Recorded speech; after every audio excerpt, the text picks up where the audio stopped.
topic is what is structure. So let's move and talk about it. Look, parts of a bicycle. Look, we have here the parts of a bicycle. What do we get when we look at them? Do you get any sense?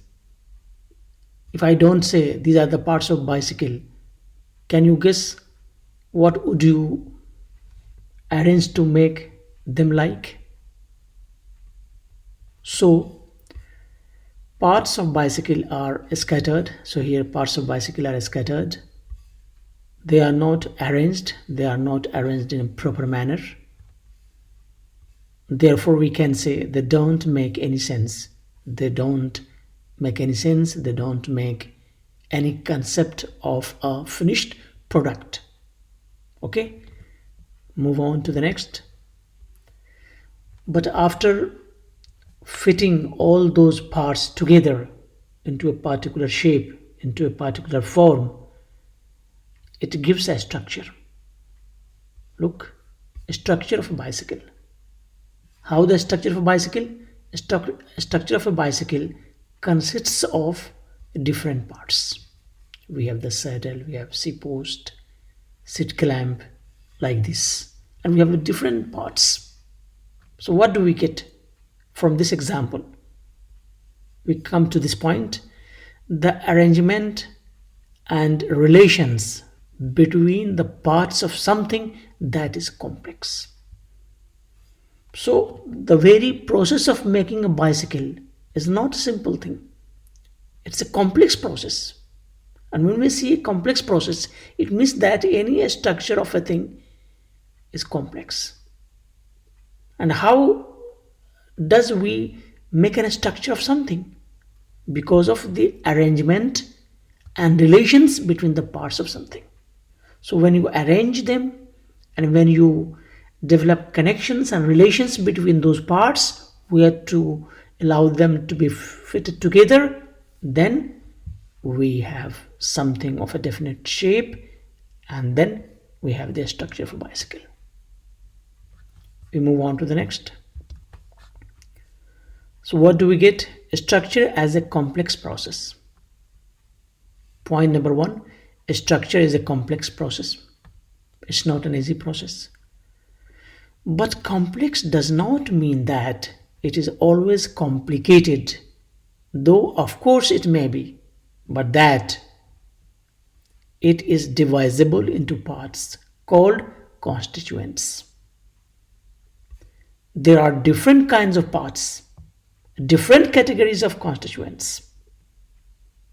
The constituents are arranged in a specifiable way, that each constituent has a certain specifiable function in the structure of a thing as a whole. So you understand from the previous example that first we had parts of bicycle. They did not make any sense. But in the second slide, we had the structure of bicycle, and we came to know that when we arrange and develop relations between different parts, they develop into a proper shape, proper structure. And then we move on to the next, that structure in itself is a complex process. But complex does not mean that it is always complicated. But in fact, scientifically, it means a structure is a complex process, but that structure can be divided into parts, and those parts are called constituents. And there could be different kinds of parts, different categories of constituents, and all those constituents, all those parts are arranged in a specifiable way, in a particular way, in a way you want it to develop a structure and shape. And each constituent, each part has certain specifiable function. Each has its own role in the structure of a thing as a whole. We move on to the next. And the same what I explained is taken from the book of the syntax, which I just mentioned. You can go through the book and you can read if you like. So what we come to know, so a complex thing like a bicycle is not just a collection of randomly assembled bits and pieces. Suppose you gather together all the components of a bicycle: metal tubes, hubs, spokes, chain, cable, and so on. Now try to imagine all the possible objects you could construct by fixing these components together. Some of these objects might be excellent bicycles, while others wouldn't remotely resemble a bicycle.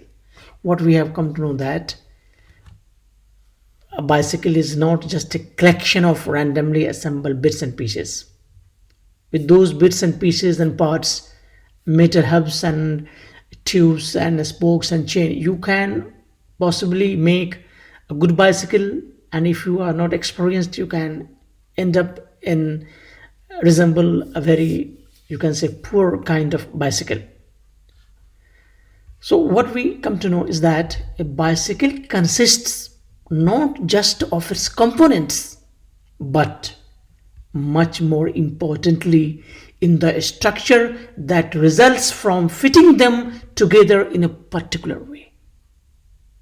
That only helps in making a bicycle, constructing a bicycle. So from the discussion we have made, what we have come to know: what is a structure, characteristics of a structure, attributes of a structure. The first, the arrangement and relations between the parts of something. It is very important for a structure that each part must be arranged nicely, perfectly, and each part must have equal relation between the parts of something as a whole. Second point, a structure is a complex process, but complex does not mean it is complicated. It is divisible into parts called constituents, and each constituent has a certain specifiable function in the structure of a thing as a whole. And the last, structure results from fitting parts together in a particular way. These are 5 characteristics, attributes of a structure. You can keep any one of them in your mind and explain yourself. And the same idea of a structure applies to the investigation of a sentence in the field of semantics, which will be our next topic of discussion step by step. Hope we have understood what is a structure. Thank you and goodbye.